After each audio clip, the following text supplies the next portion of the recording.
magtago.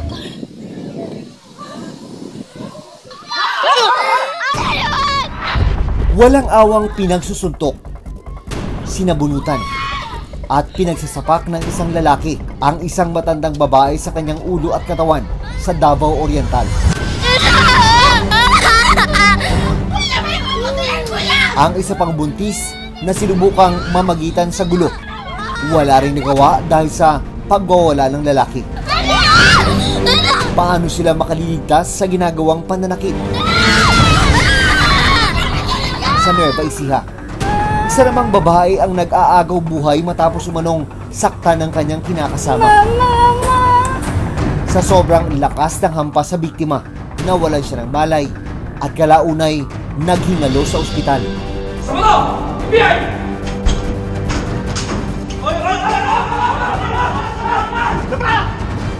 Habang ang isa pang babae nagsumbong sa mga otoridad matapos umanong gahasain at sakta ng isang lalaki. Ginawa mo na akin ito, Ben. Mahal kita, pero... Mahal mo, binubugbog mo ako. Alam mo ba nangyari sa akin doon? Ang mga kasong ito nangyari sa loob mismo ng kanilang tahanan o sa kamay mismo ng kanilang mga mahal sa buhay. Iyayakap niya ako, sabi niya. Mama, natatakot ako. Ba't nangyayari sa akin to?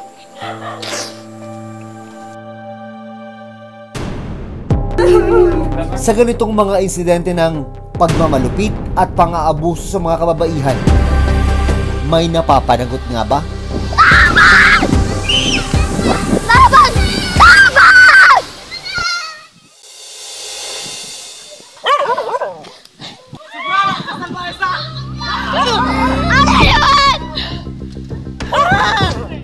Gabi ng April 15 ng taong ito, nakuna ng video ang panununtok at pananabulot ng isang lalaki sa isang matandang babae sa labas ng kanilang bahay. Ang lola, napakapit pa sa isang buntis. Pero hindi dito natigilan ang pananakit ng lalaki. Hanggang sa loob ng kanilang bahay, patuloy pa rin siyang pinaghahampas at pinagsusuntok. Ang sinasaktan na lalaki, ang kanyang mismong ina na si Gloria, hindi niya tunay na pangalan. Sakit gyud, ma'am. Sakit pag gyud akong kalawasan, ma'am. Di gani lang usan ta ko moadtog mati kay magpositiskan kay only wag taon may pait kayo mi, ma'am. Sinubukang umawat ng buntis sa kapatid ng lalaki. Pero ayaw magpaawat ng lalaki. Pagpunta dito ng kuya ko, galit na galit, ma'am. Hinabol niya yung mama ko, tapos sinampal pa yan yung kapatid kong buntis, sinampal niya. Kasi inaaway daw namin yung asawa niya. Ang ikinagagalit ng lalaki na itatago namin sa pangalang Edgar. Ang kanyang nanay daw kasi ang dahilan kung bakit sila naghiwalay ng kanyang asawa. Kaya daw, hindi na daw uuwi yung asawa niya dito dahil daw ka mama, dahil sa ugali ni mama. Diri na ko adto, sir, kay natuog naman yung bata, diri na may manghigda niya kani. Iyan yung gitulak, sir, largo siya sulod. Iya yung kong gikabayan, ayaw yung kong suntok. Karon sir, kay niluhod gani ko nga, paundang na ba, kay sakit na kay akong lawas. Sige, Diyos nga, patyon daw ko niya, patyon daw ko, kay wadong mauli iyang asawa, kay ako, tungo daw sa ako, Pagbalik niya dito, nagkuha siya bunal. Una po ito nga, gidagan ko niya nga ito, gipangita niyang kutsilyo, itong gidagan ko niya dito. Ang actual na video na ito ay kuha ng isa sa mga apo ni Nanay Gloria. Makikita rito na patuloy pa rin ang pananakit sa kanya kahit may mga kasama siyang bata sa loob ng bahay. Ang mga bata, walang nagawa, hindi nakaawat, dala na rin ang takot.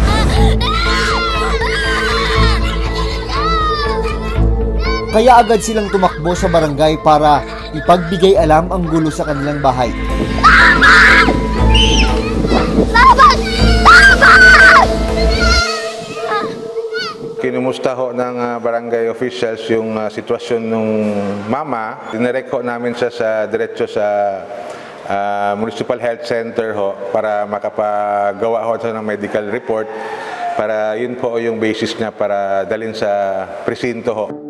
Kwento ni Nanay Gloria, Hindi ito ang unang beses na sinaktan siya ng anak. Kaupat nan ko niyang gidapatan, ma'am.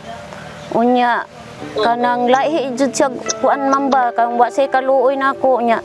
Pero hindi raw siya nagsumbong dahil sa takot na baka makulong ang panganay na anak.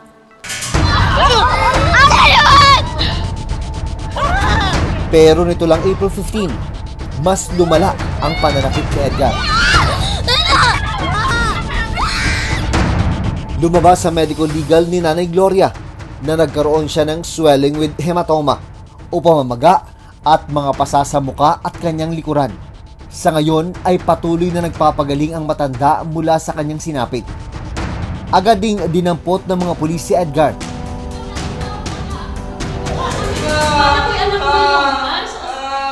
Tinunover nila sa amin yung suspect. Then after na tinunover nila, dinala namin dito sa istasyon. Pagkatapos doon, nalaman namin no, yung biktima na nasa hospital na, doon namin nag-interview kami. Nagkanta kami ng investigasyon doon. Naharap sa kasong attempted murder si Edgar. Yung na-file po namin, ma'am, less serious physical injury. Pero ang sabi ni fiscal, attempted murder daw.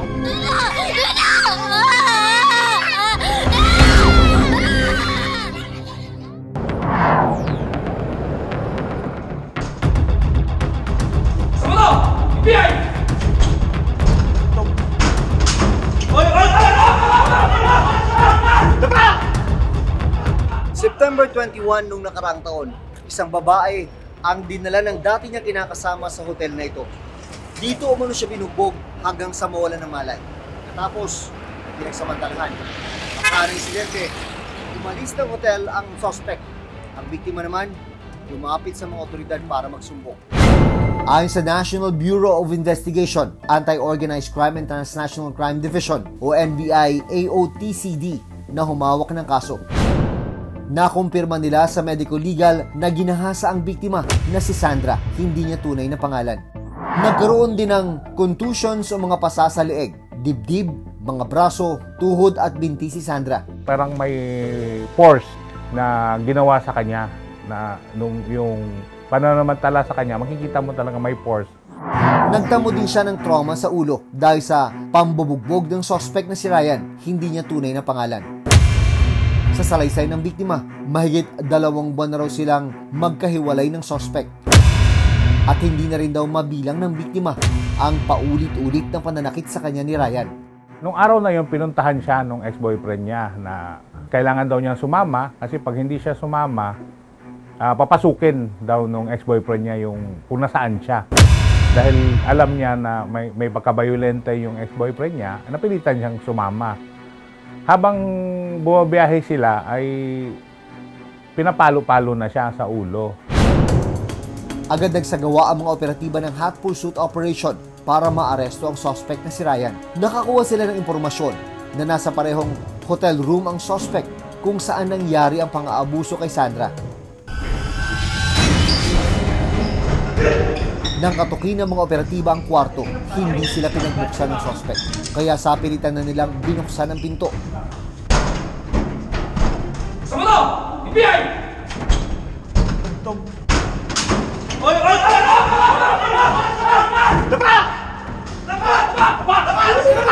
Sinubukan pang tumakbo ng suspect pero agad siyang pinusasan ng mga operatiba. Tama! Sabay sa likod! Sabay sa likod! Sa likod!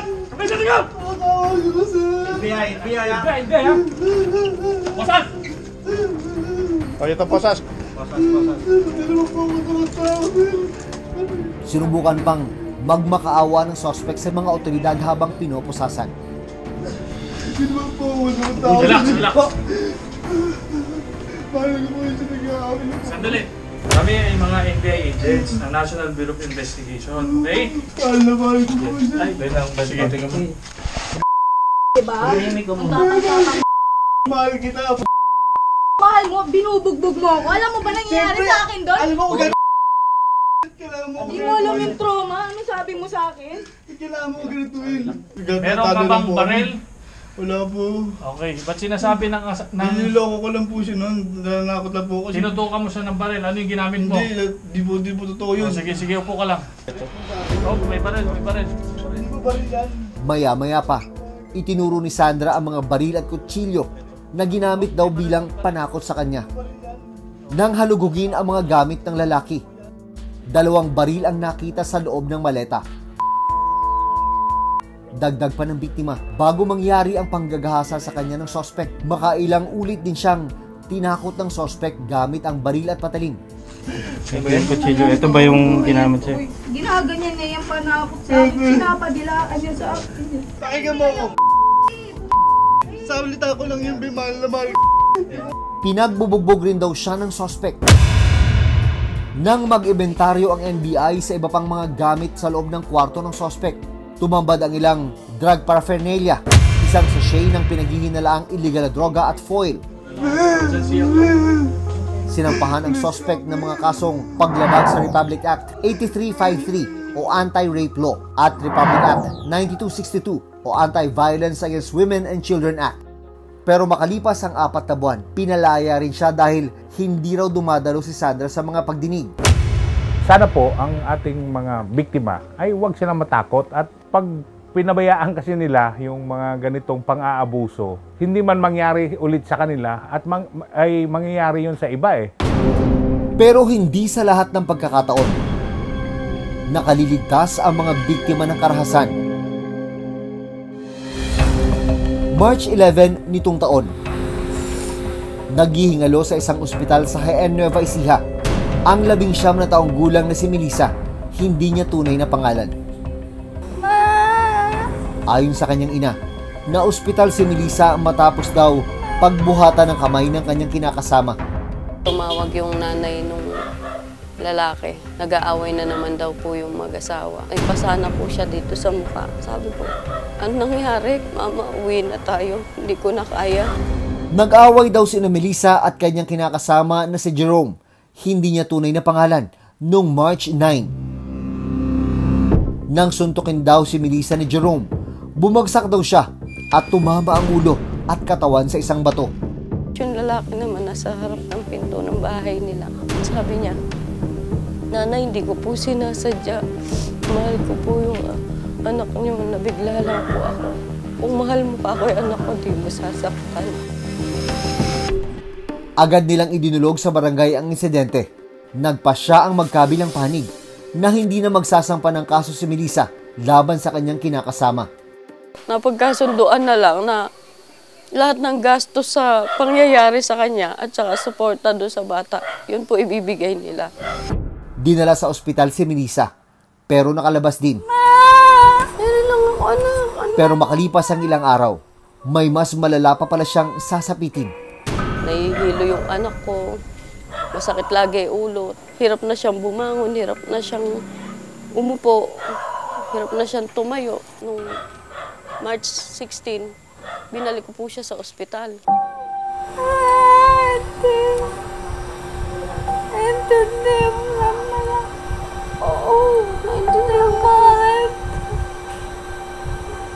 Hindi niya na kayang igalaw yung kalahati ng katawan niya. Yun na lang kalahati, ba't ka ako ganun? Kahit siya, iyayakap niya ako, sabi niya, Mama, natatakot ako, ba't nangyayari sa akin to? Dahil sa paglala ng kondisyon ng anak, nagpasya ang mga magulang ni Melissa na ilapit na sa pulis ang kaso. Yun po kasing pangyayari is naka-blatter daw po sa barangay na. Ngayon, kung sabi po namin magpapile siya ng kaso through regular filing po. Ma! Meron lang ako, anak. Sa cellphone video na ito, nakuha ng kanyang pamilya. Makikita ang pag-iyak ni Melissa habang nasa loob ng ospital. Sabi ng kanyang pamilya, iniinda ni Melissa ang pagkaparalisa ng ilang parte ng kanyang katawan at hirap sa paghinga. Yun na pala ang mga huling sandali niya.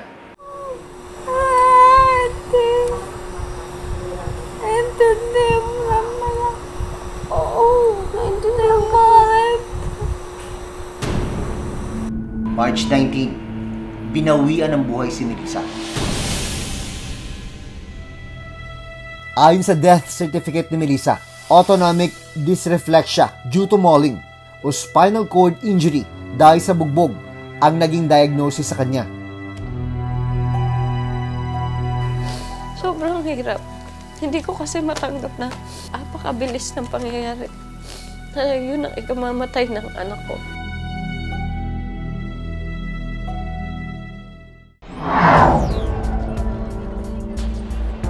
Tinungo ng Reporter's Notebook ang barangay na unang rumesponde sa insidente para sa barangay na magitan lang sila at sumunod sa napagkasunduan ni Melissa at Jerome.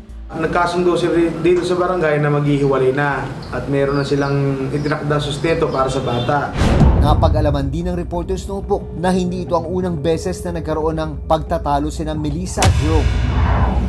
Pagkukumpirma ng kapitan ng kanilang barangay, bago ang nangyaring pananakit ni Jerome kay Melissa, ilang beses na rin daw nakarating sa kanila ang hindi pagkakaunawaan ng mag-asawa na nauwi sa verbal abuse ni Jerome kay Melissa. Kung ganyan-ganyan lang din ang mangyayari sa inyo, mainam pa ako maghiwalay ng ako kayo. Baka mimya, hindi lang ganyan ang mangyayari. Pero pananaw ng isang civil and criminal litigation lawyer, sinampahan na dapat agad si Jerome ng kaso nung nasa barangay pa lang ang dalawa. Nasa batas kasi natin na pinagbabawal ang barangay conciliation sa VAUSI cases eh.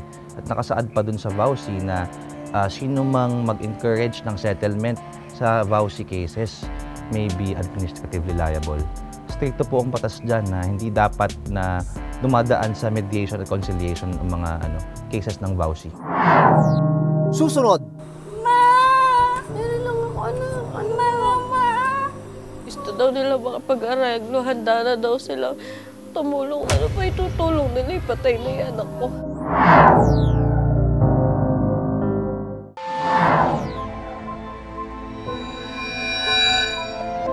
Ma! Meron lang ako Ma! Dahil sa pagkamatay ni Melissa, nagpasya ang kanyang ina na ituloy na ang pagsasampa ng kasong kriminal laban kay Jerome. Yun ang pangako ko sa kanya. Walang areglo. Kahit ano mangyari. Kailangan matupad ko yun. Makulong yung lalaki na yun. Para na lang din sa apo ko. Dahil gusto daw nila makapag-areglo. Handa na daw sila tumulong. Ano pa itutulong nila? Ipatay na yung anak ko. Sinubukan naming kunan ng pahayag si Jerome kasama ang barangay. Pero sa korte na lang daw niya ipaliliwanag ang kanyang panig.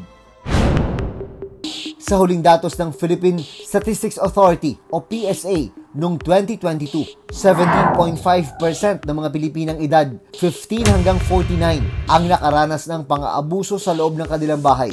Nangunguna sa mga kasong ito ang emotional violence, sumunod ang sexual violence, at pangatlo naman ang physical violence. Ayon naman sa datos ng Philippine National Police o PNP, umabot na sa mahigit 8,000 ang mga kaso ng physical injuries kung saan sinaktan ang babae ng kanilang kasalukuyang partner. Dagdag pa ng Philippine National Police Women and Children Protection Center o PNP-WCPC, mula 164 reported cases na natanggap ng kanilang opisina tungkol sa pang-aabuso sa mga kababaihan sa loob ng kanilang tahanan noong 2022. Tumaas daw ito ng mahigit 300 cases nito lang nakarang taon. Nakikita natin may nangyayari pa rin. Ang positive side is yung confidence nila na mag-report. Na lumalapit sila, aware sila, alam na nila na kailangang i-report nila ito. Hindi mo alam yung trauma. Ano sabi mo sa akin? Mahigpit din nilang paalala. Ito ay isang offense laban sa state or society. So once na ma-file si 9262, wala nang areklo. Dire-diretso yan. Yung mga partner na patuloy na inaabuso yung kanilang asawa, ito ay warning na sa kanila na once na ma-file, ito ay tuloy-tuloy. Sa patuloy na pagtaas ng kaso ng karahasan laban sa mga kababaihan, kailangang palakasin pa raw ang Violence Against Women and Children o VAUSI desk ng iba't ibang lugar sa bansa para mas mapadali ang pagsusumbong ng mga biktima. Sa kasalukuyan, nasa 39,000 ang VAUSI desk sa buong bansa. Pero aminado ang Department of Interior and Local Government o DILG na kulang ang kapasidad ng iba't ibang barangay sa pagresponde sa VAUSI cases. Challenges sa department namin kasi karamihan sa ating mga barangay officials ay hindi pa masyadong alam kung ano yung kanilang mga responsibilidad on handling VAUSI cases. Kaya nga po ang aming departamento, isa ito sa dapat na tugunan namin, maglabas ng mga guidelines and policies kung ano yung dapat nilang gawin sa pagpa-perform ng kanilang mga duties and responsibilities.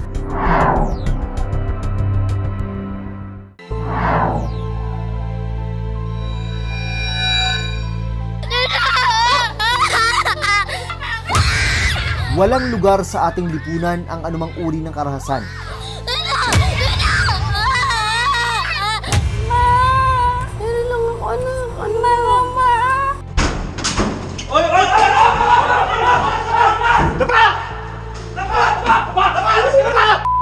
Mahal mo, binubugbog mo ako. Alam mo ba nangyayari sa akin doon? Lalo na sa kamay ng ating mga mahal sa buhay. Kaya dapat na palakasin pa ang mga programa at batas para sa kanilang kaligtasan. Sakaling makaranas ng pang-aabuso, humingi ng tulong sa mga otoridad.